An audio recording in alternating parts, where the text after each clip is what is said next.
दीपावली पर्व के दौरान रूप चौदस के दिन आपने जगह जगह महिलाओं को सजते और संवरते तो देखा ही होगा।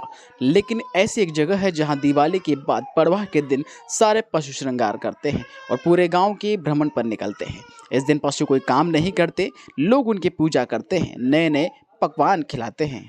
दरअसल यह अनोखी परंपरा मध्य प्रदेश के निमाड़ अंचल सहित खरगोन जिले में निभाई जाती है।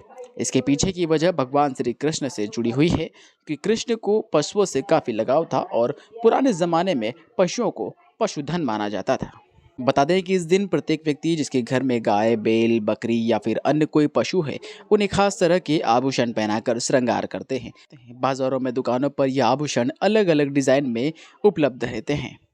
दुकानदार हरचरण सिंह मुच्छाल बताते हैं कि पशु की श्रृंगार सामग्री में मुख्यतः 3 आभूषण विशेषकर शामिल रहते हैं, जिन्हें हर पशुपालक अपने पशुओं के लिए अवश्य खरीदता है। वे बताते हैं कि आभूषणों में पहला श्रृंगार होता है मचवंडी, जिसे पशु के सिर पर बांधा जाता है। दूसरा होता है कांडा घुंघरू, इसे पशु के गले में बांधा जाता है। वहीं तीसरा होता है मोरकी, जिसे पशु के मुंह पर बांधा जाता है। ज्योतिषाचार्य पंडित प्रकाश मोहिते बताते हैं कि पड़वा के दिन पशुओं का श्रृंगार और घरों के बाहर गाय के गोबर से गोवर्धन बनाया जाता है। निमाड़ अंचल में यह परंपरा सदियों से चली आ रही है।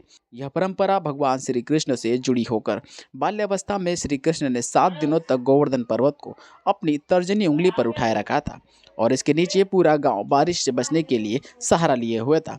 तभी से दीपावली के बाद गोवर्धन की पूजा की जाने लगी। श्री कृष्ण को पशुओं से काफी लगाव होने और पुराने जमाने में पशुओं को धन स्वरूप मानने से इस दिन किसी भी पशु से काम नहीं करवाया जाता, बल्कि उनका श्रृंगार किया जाता है। गोवर्धन पर्वत का पूजन जो है, हमारे घर के बाहर गाय के गोबर से महिलाएं घर के बाहर गोवर्धन पर्वत स्वरूप बनाती है और फिर उसका पूजन पाठ होता है। निमाड़ क्षेत्र में जो है गोवर्धन पूजन पड़वा के दिन एक और परंपरा है।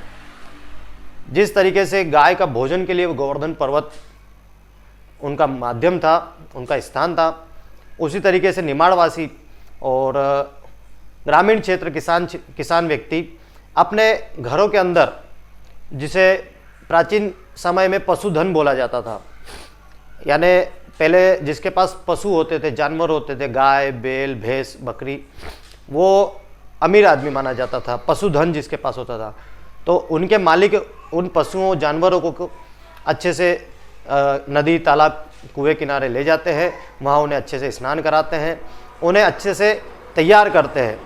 उनके जानवरों के जो भी आभूषण है, जो भी उनमें जिस साधनों से वे उन्हें तैयार करते हैं, उसके बाद पड़वा के दिन प्रातः समय में उनका पूजन करते हैं और उन्हें पूरे गांव में भ्रमण कराते हैं और उन्हें अपने घर में जो मिष्ठान दिवाली पे बना होता है वो भी उन्हें नैवेद्य रूप में दिया जाता है।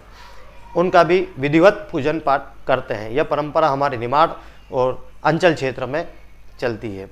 इसका महत्व भी यही है, गोवर्धन पूजन के साथ में हम पशुधन का पूजन करते हैं। खरगोन से लोकल 18 के लिए दीपक पांडे की रिपोर्ट।